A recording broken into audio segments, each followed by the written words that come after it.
रोज शंकर के मंदिर में प्रतिदिन जाने वाले को, और एक और चीज अपने स्मरण में रहे, अगर शिव के मंदिर नहीं जा सकते तो अपने घर में जो शिवलिंग है उस पर जल चढ़ाओ। और यदि आप अपने शंकर के घर में शिवलिंग पर भी जल नहीं चढ़ा पा रहे हो तो किसी बेलपत्री का वृक्ष हो, उस वृक्ष के नीचे भी जल चढ़ाओ। और कभी मौका मिल जाए, कभी भगवान शंकर की बड़ी करुणा हो जाए, भगवान शंकर की बड़ी उदारता हो जाए, भगवान शंकर की बड़ी कृपा हो जाए, बड़ी कृपा हो जाए, भगवान शंकर जिस दिन तुम्हारे ऊपर बड़ी कृपा कर दे, किसी सोमवार को 3 नियम बना लो।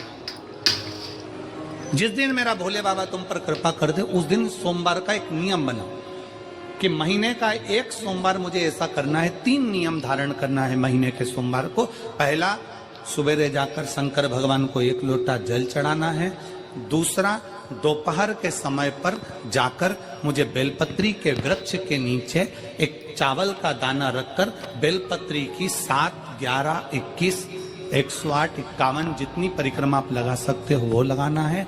और तीसरा, बेलपत्री के वृक्ष के नीचे और शंकर के मंदिर के दरवाजे पर मुझे एक घी का दीपक लगाना है। बस ये 3 नियम जिसने महीने में एक बार ले लिया, समझ लो उसको पीछे हटने की जरूरत ही नहीं, वो आगे ही बढ़े।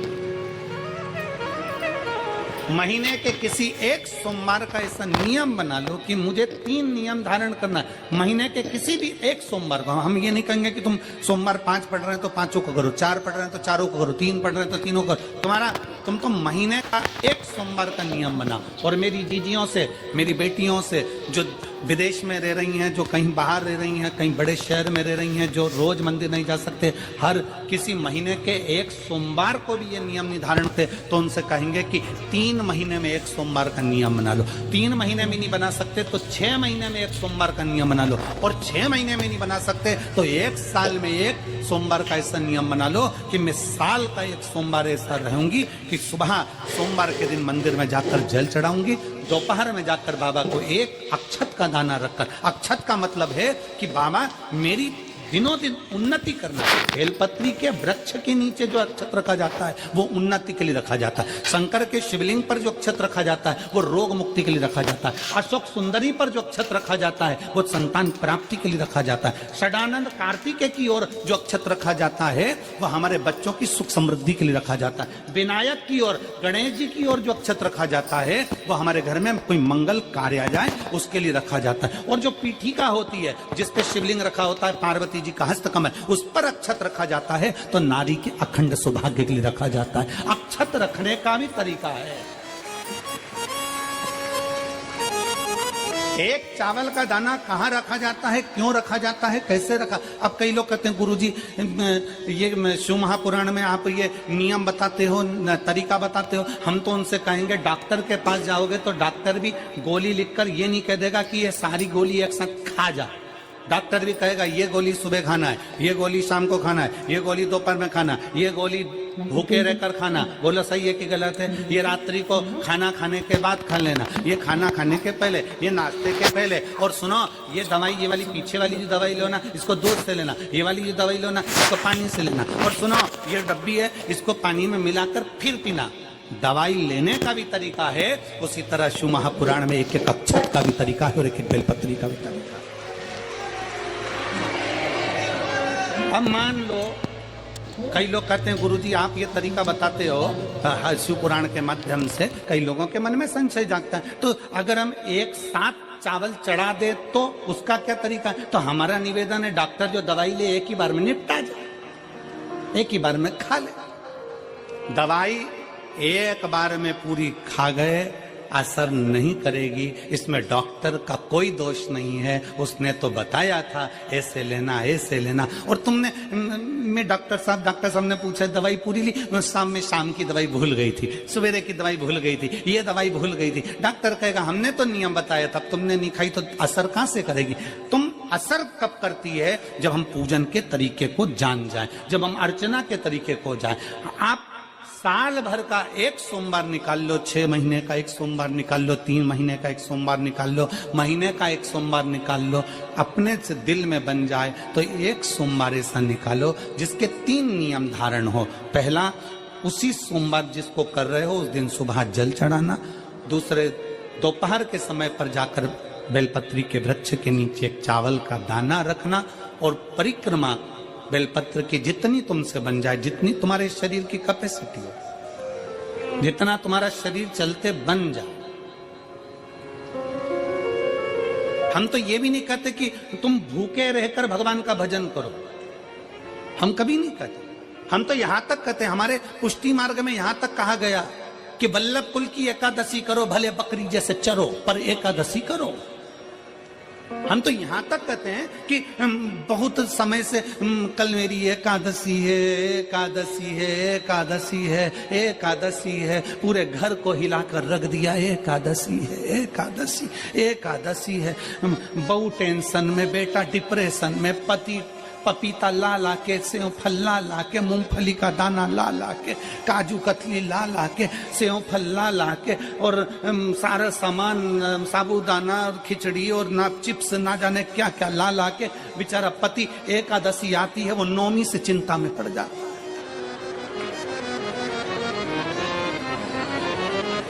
हम तो ये भी नहीं कहते कि तुम व्रत बहुत भारी करो, तुम व्रत उपास भी बहुत बहुत टेंशन वाला करो, ना ना ना।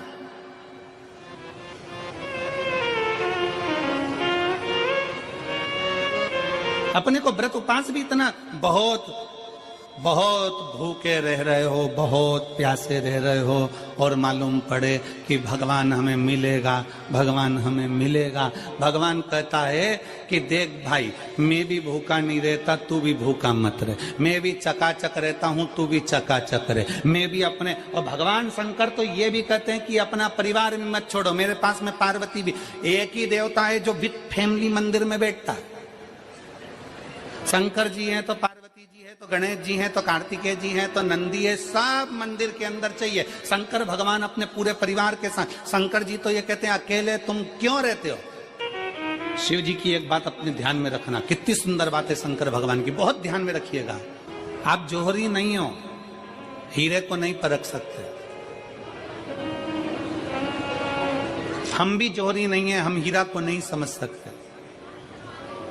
पर भगवान शंकर ने पृथ्वी पर जिसको जन्म दिया उसको जौहरी बनाकर पैदा किया है, उसको जौहरी बनाकर भेजा है कि आप भले हीरा को न समझो चलेगा, पर अपने नजदीक में कोई दुखी है तो उसकी पीड़ा को जरूर समझना। भगवान शंकर कहते हैं उसकी पीड़ा का स्मरण।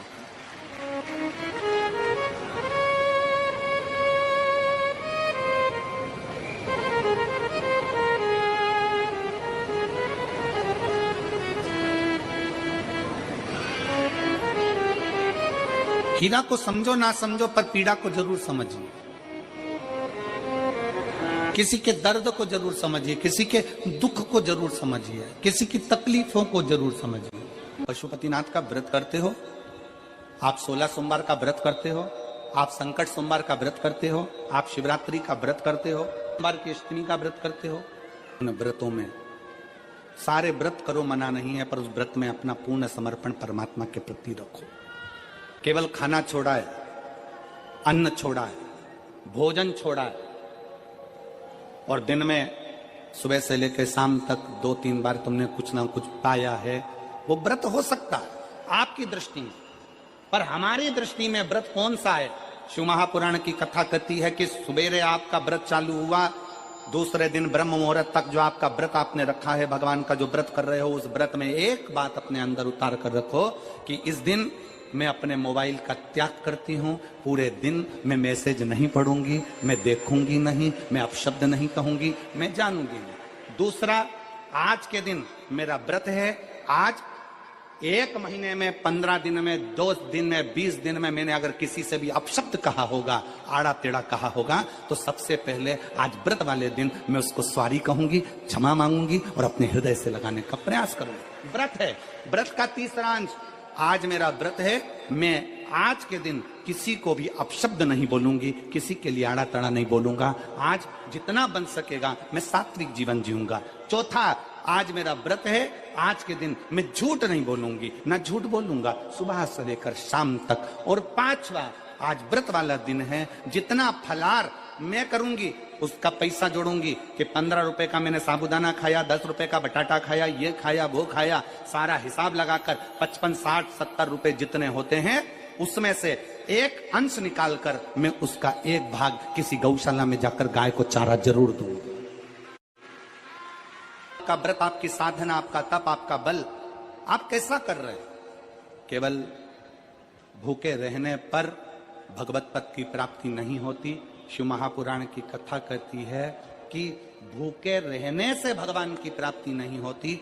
शिव पुराण की कथा कहती है भगवान को पाने की भूख बढ़ाने से भगवान की प्राप्ति होती है। भीतर से परमात्मा को पाने की भूख बढ़ाइए, भगवान को पाने की भूख बढ़ाओ भीतर से।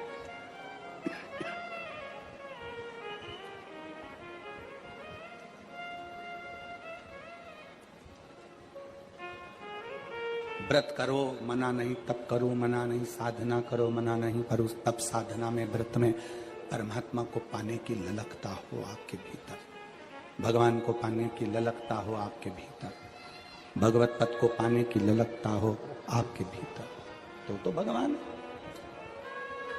हाँ, पुराण की कथा एक बड़ी सुंदर बात कहती है, व्रत आप करते हो, उपास आप करते हो, नियम आप लेते हो, पूरा किसको करना पड़ता है? तुम्हें नहीं। व्रत आप करते हो, उपास आप करते हो, नियम आप लेते हो और पूरा देवाधिदेव करते हैं, भगवान शंकर करते हो। बस इतना जरूर याद रखें कि जैसे कुछ प्राप्त हो भी गया तो शिव को धन्यवाद देकर शंकर के दरवाजे पर जाते रहना, यह हमारा कर्तव्य है।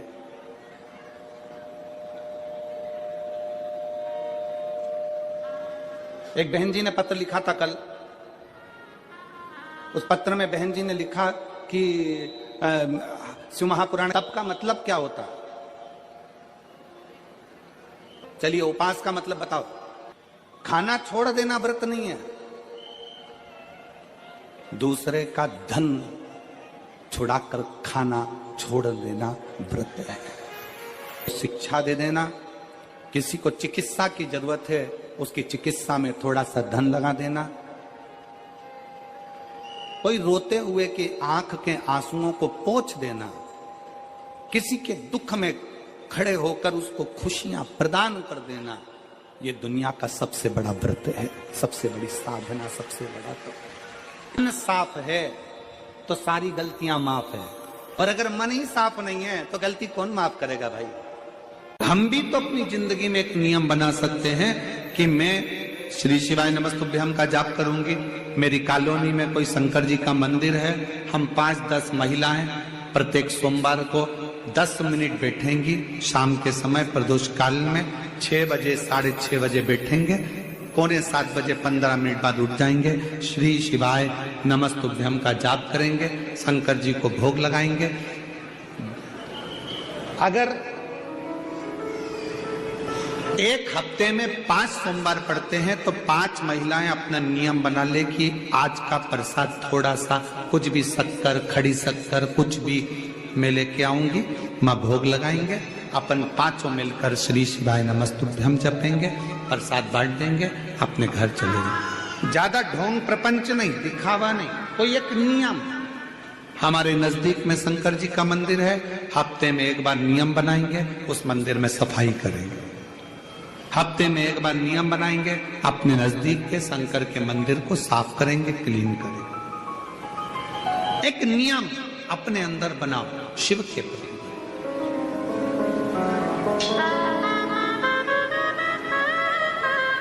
अपने भीतर जब हम नियम बना लेते हैं कि श्री शिवाय नमस्तुभ्यम जपना है, शिव को एक लोटा जल चढ़ाना है, शंकर की आराधना करना है, तो शिव हमारे लिए भी कोई ना कोई नियम जरूर बनाते हैं और हमारा कल्याण जरूर करते हैं। एक नियम बना, इस कथा को सुना, तुम्हारे पति को फल प्राप्त हो। कलिकाल में संसार में जो शिव महापुराण की कथा को सुनता है, श्रवण करता है, करवाता है, बाँटता है, सुनता है, वो जितने जीव इस कथा को श्रवण करने आते हैं, केवल उनका ही नहीं, उनकी 71 पीढ़ी का कल्याण शिव। शिवालय में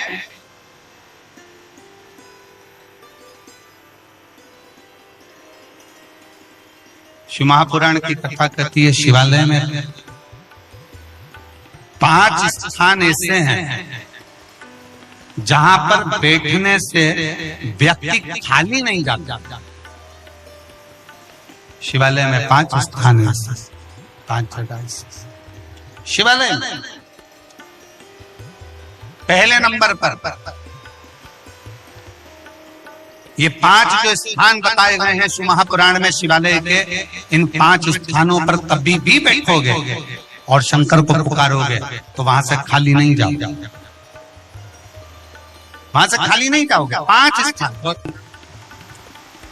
शिव महापुराण में बताए गए हैं, जिस जगह पर बैठकर प्रार्थना करी जाए, निवेदन किया जाए तो व्यक्ति खाली नहीं रहते। पहले नंबर का है शंकर भगवान का द्वार, जहां भगवान शंकर के गण निवास करते,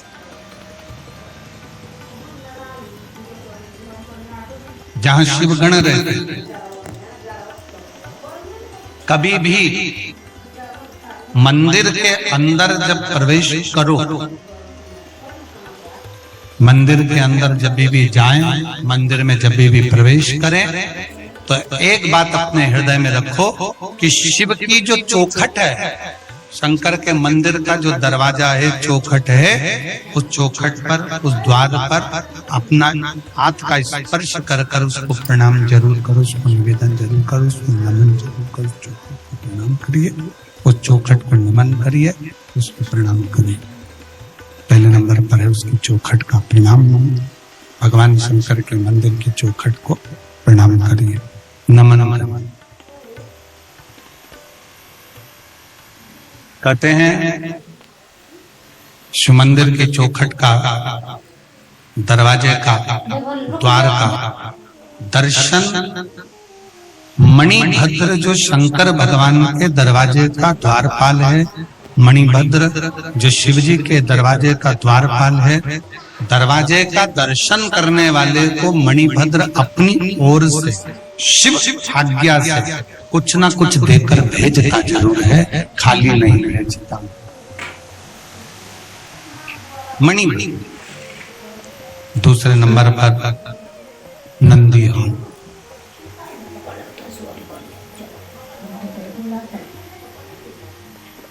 दूसरे नंबर पर है नंदी का हॉल, जहां नंदी विराजमान होता है।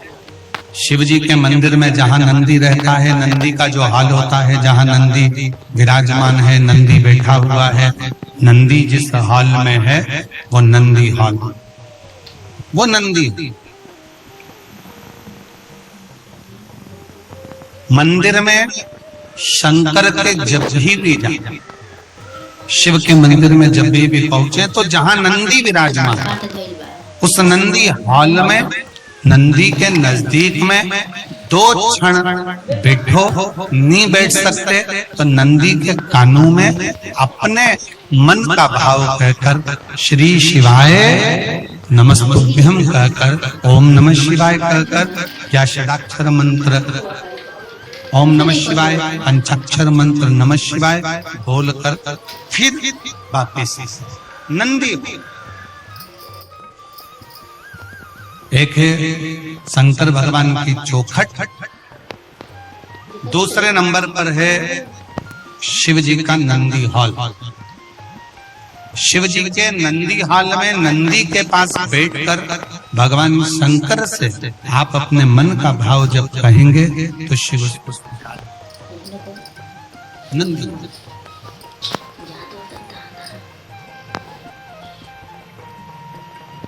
तीसरे नंबर पर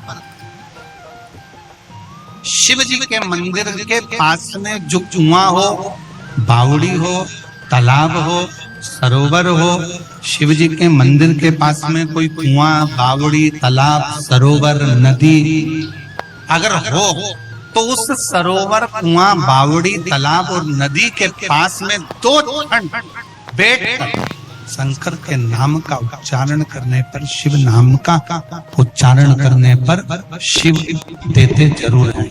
शंकर देने में पीछे हटते नहीं, शिव देते जरूर हैं। शिव नाम का उच्चारण करने पर शिव देते हैं। चौथे नंबर का, शिव मंदिर में लगे हुए वृक्ष, पीपल, बड़, आंवला, शमी, बेल, ये शंकर के मंदिर के वो वृक्ष हैं।